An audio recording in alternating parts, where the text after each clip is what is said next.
पुराने समय की बात है। नगर में रहने वाला सबल नाम का एक लड़का अपनी जिंदगी से बहुत निराश था। उसकी निराशा का कारण यह था कि वह अब तक कुछ भी नहीं कर रहा था। उसके माँ बाप उसे ताने मारते कि तेरे सारे मित्र कुछ न कुछ कर रहे हैं, लेकिन तू अभी भी घर में ही बैठा हुआ है। मित्रों के बीच भी अक्सर उसका मजाक ही बनता। वह कहीं जाता तो लोग उससे पूछते कि क्या कर रहे हो। उसे यह बताने में बड़ी शर्म आती कि अभी वह कुछ भी नहीं कर रहा। धीरे धीरे उसने रिश्तेदारों के यहाँ जाना और लोगों से मिलना जुलना कम कर दिया। वह ज़्यादातर समय अपने घर में ही बैठा रहता। वह अकेले में रोता, भगवान को कोसता और अपनी किस्मत को दोष देता। अब उसे अपनी जिंदगी बोझ सी लगने लगी थी। कभी कभी वह सोचता कि जब वह कुछ करने के लायक ही नहीं है तो फिर उसके जिंदा रहने का भी क्या फायदा, उसे तो मर जाना चाहिए। एक दिन वह अपने नगर की एक सड़क से गुजर रहा था। तभी उसने देखा कि एक गुरु दुख के ऊपर प्रवचन दे रहे हैं। वह भी वहीं भीड़ में पीछे बैठ गया और गुरु के प्रवचन सुनने लगा। गुरु बोल रहे थे कि दुख एक गुरु की भांति होता है जो हमें जीवन की सच्चाई दिखाता है और हमें सही से जीवन जीने का तरीका सिखाता है। आप चाहें तो अपने दुख रूपी गुरु से जीवन जीना भी सीख सकते हैं और चाहें तो उसी दुख में डूबकर बैठकर रो भी सकते हैं। सबल भी गुरु की ये सारी बातें ध्यान से सुन रहा था, लेकिन उसे गुरु की ये बातें सही नहीं लगी। उसने खड़े होकर कहा, दुख कुछ भी सिखाकर नहीं जाता, सिर्फ पीड़ा देकर जाता है। दुख की पीड़ा अनंत होती है। ऐसा लगता है इसके बाद कुछ भी नहीं होने वाला, कुछ भी नहीं मिलने वाला। मृत्यु भी उसके सामने छोटी लगने लगती है। गुरु ने कहा, आखिर क्या दुख है तुम्हें? सबल ने अपना सारा दुख गुरु के समक्ष कह सुनाया और पूछा, क्या आपके पास मेरे इस दुख का कोई समाधान है? यह सुन गुरु मुस्कुराए और बोले, जिस दिन तुम्हारे जीवन में सच्चा दुख आए उस दिन मेरे पास आना, मैं तुम्हारे दुख का समाधान अवश्य करूंगा। इतना कहकर गुरु वहां से चले गए। सबल ने सोचा, क्या मेरा दुख सच्चा नहीं है? क्या जिस दुख से मैं गुजर रहा हूं वो झूठा है? कोई भी मेरे दुख को नहीं समझ सकता। जब माँ बाप नहीं समझ पाए तो गुरु क्या समझेंगे? अपने दुखों से परेशान होकर सबल ने एक निर्णय लिया कि अब वह कुछ करके दिखाएगा। उसने एक छोटा सा व्यापार शुरू किया, लेकिन उसमें उसे सफलता नहीं मिल रही थी। पर उसके घर वाले खुश थे कि वह कुछ तो प्रयास कर रहा है। वह अपने व्यापार में जुटा रहा और उसे धीरे धीरे सफलता भी मिलने लगी। फिर उसने रफ्तार पकड़ ली और सिर्फ 3 साल के अंदर ही वह एक बड़ा व्यापारी बन गया।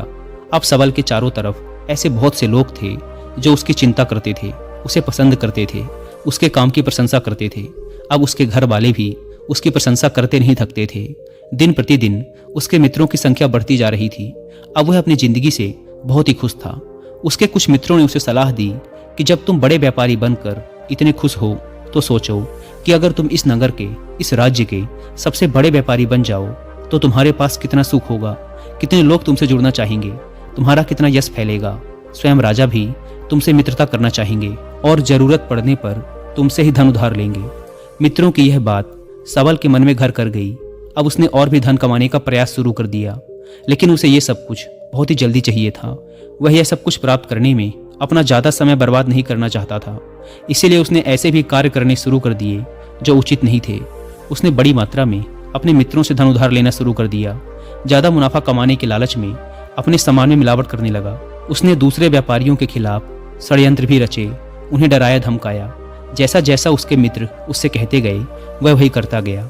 वह इन तरीकों से ज़्यादा धन तो कमा रहा था, लेकिन अब उसके जीवन में सुकून नहीं रह गया था। उसके मन की शांति गायब हो गई थी। उसे रातों में नींद नहीं आती थी। वह किसी उधेड़-बुन में लगा रहता था। सुख साधन की सारी वस्तुएं होने के बाद भी उसे किसी में सुख नहीं मिल रहा था। एक दिन सबल अपनी बग्घी में सवार होकर कहीं जा रहा था। तभी रास्ते में उसे गुरु का आश्रम दिखा। वह रुक गया। वह गुरु के पास जाकर बोला, गुरुदेव, आपने कहा था कि जब तुम्हारे जीवन में सच्चा दुख आए तब मेरे पास आना। अब मैं बहुत दुखी हूँ। मेरे रातों की नींद गायब हो गई है। मुझे कहीं सुकून नहीं मिल रहा।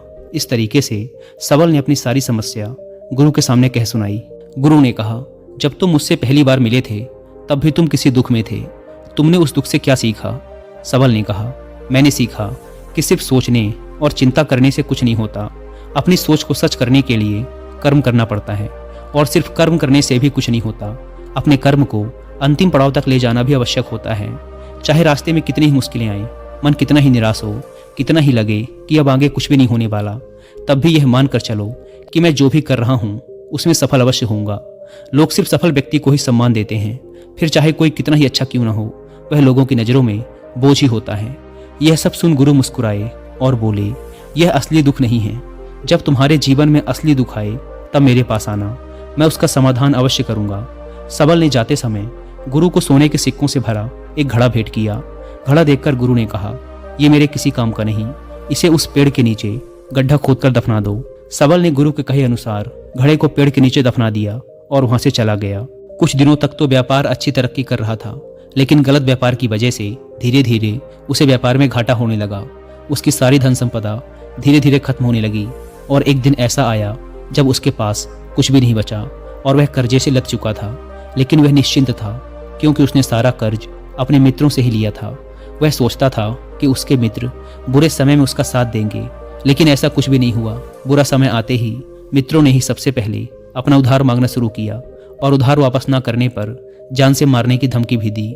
उसके शुभचिंतक, उसे चाहने वाले सब उससे दूर हो गए। उसके वो मित्र जो उसके साथ मौज मस्ती किया करते थे अब उससे दूर भागने लगे।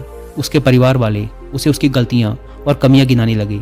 उसकी सारी संपत्ति नीलाम हो गई और उसके पास कुछ भी नहीं बचा। उसने अपने पिता से सहायता मांगी तो पिता ने कहा, मेरे पास ये थोड़ी सी ही संपत्ति है, अगर मैं ये भी तुम्हें दे दूंगा तो तुम्हारी माँ को कहाँ रखूंगा। ये संपत्ति ही हमारा आखिरी सहारा है। सबल के भीतर बहुत गहरा दुख था। उसके आसपास ऐसा कोई भी नहीं था जो उसके दुख को समझ सके, उसे संभाल सके। लोगों से मिले इस धोखे और विश्वासघात की वजह से वह अंदर तक टूट गया। उसे लगने लगा, अब जीने का क्या मतलब, अब तो मृत्यु ही एकमात्र सहारा है। वह आत्महत्या करने एक पहाड़ी की तरफ जा रहा था कि तभी उसे याद आया, गुरु ने कहा था, जब तुम्हारे जीवन में असली दुख आए तब मेरे पास आना। सबल गुरु के पास गया और अपना सारा दुख कह सुनाया। वह आंखों में आंसू भरकर बोला, मेरे इस दुख का समाधान कीजिए गुरुदेव। गुरु ने कहा, जब तुम्हारे जीवन में असली दुख आए तब मेरे पास आना, मैं उसका समाधान अवश्य करूंगा। सबल ने कहा, क्या अभी जो मेरे जीवन में घट रहा है वो दुख नहीं है? आखिर असली दुख होता क्या है गुरुदेव? गुरु ने कहा, सबसे पहले तुम ये बताओ कि तुमने अपने इस दुख से क्या सीखा। सबल ने कहा, मैंने सीखा कि जो लोग हमारी सफलता, हमारी तरक्की की वजह से हमारे जीवन में आए हैं वो हमें धोखा अवश्य देंगे, क्योंकि वो बुरे समय में हमारे साथ खड़े नहीं होंगे। वो केवल अच्छे समय में हमारा फायदा उठाएंगे और बुरे समय में छोड़कर चले जाएंगे। भरोसा केवल उन्हीं लोगों पर करना चाहिए जो हमारे बुरे समय में, असफलता के समय में हमारे साथ खड़े रहते हैं। लेकिन ऐसे लोग बहुत ही कम होते हैं, पर जिसके पास होते हैं उन्हें उनकी कद्र करनी चाहिए, उनका अपमान नहीं करना चाहिए। मैंने यह भी सीखा कि कभी किसी के खिलाफ षड्यंत्र नहीं रचना चाहिए, ईमानदारी और धैर्य के साथ अपना काम करना चाहिए और कभी लालच नहीं करनी चाहिए। सारा दुख और अनुभव बताने के बाद सबल आंखों में आंसू भरकर गुरु के सामने बैठा रहा। थोड़ी देर बाद गुरु उठे और उस पेड़ के नीचे गड्ढा खोदकर वह घड़ा बाहर निकाला जो सोने के सिक्कों से भरा हुआ था और उसे सबल को दे दिया और कहा, जब तुम्हारे जीवन में असली दुख आए तब मेरे पास आना। सबल ने गुरु को धन्यवाद दिया और उन्हें प्रणाम कर वहां से चला गया। उसने उस धन से एक छोटा व्यापार शुरू किया। अब वह एक छोटा व्यापारी बनकर भी खुश था। उसने पूरी लगन और ईमानदारी से व्यापार किया। देखते ही देखते वह अपने नगर का फिर एक बड़ा व्यापारी बन गया। उसका जीवन खुशियों और सुविधाओं से भर गया। लेकिन कोई कितना भी अच्छा हो, कितना भी अच्छा काम करे, दान करे, पुण्य करे, लोगों की मदद करे, लेकिन जीवन में दुख तो आता ही है। तो सबल के जीवन में भी दुख आया। उसके माता पिता की मृत्यु के रूप में वो दोनों एक ही दिन मृत्यु को प्राप्त हो गए। सबल अपने माता पिता से बहुत प्रेम करता था, इसीलिए उसे उनकी मृत्यु से बहुत गहरा आघात पहुंचा। वह उन दोनों के पार्थिव शरीर को शमशान घाट ले गया, जहां उनकी अंतिम क्रिया की गई। वहां उसने अपने माता पिता के शरीर को जलते हुए देखा तो उसका मन बेचैन हो गया। उसके अंदर बहुत से प्रश्न उठने लगे। वह घर वापस आया तो उसने अपने माता पिता के घर और संपत्ति को देखा, जिसके लिए उसके पिता हमेशा लड़ते रहते थे। आज वो लावारिस पड़ी है। आज उसकी देखरेख करने वाले, उसके लिए लड़ने वाले इस दुनिया से ही चले गए। उसके पिता ने जो भी कमाया था, जो भी बनाया था, वो सब यही रह गया था। एक दिन पहले तक किसी से भी अपनी संपत्ति के लिए लड़ जाने वाले उसके पिता आज खुद इस दुनिया से अलविदा हो गए थे। उसका मन इसी तरह के अनेक विचारों के भंवर में फंसा हुआ था। उसे अंदर से अकेलापन और डर महसूस हो रहा था। उसे कुछ खालीपन सा महसूस हो रहा था। उसे लग रहा था कुछ तो है जिसे वो समझ नहीं पा रहा। इसीलिए वो गुरु के पास गया। उसे देखते ही गुरु ने कहा, क्या जीवन में कोई दुख है? सबल ने कहा, वैसे तो जीवन में कोई दुख नहीं है गुरुदेव, सब सुख है, सब अच्छा चल रहा है। लेकिन आज मेरे माता पिता की मृत्यु हो गई। इस घटना से मेरा मन बहुत दुखी और बेचैन है। गुरु ने कहा, इसमें दुखी होने वाली कौन सी बात है? एक दिन तो सभी के प्रियजनों को मरना ही है। हमेशा जीवित ना तो कोई रहा है और ना ही कोई रहेगा।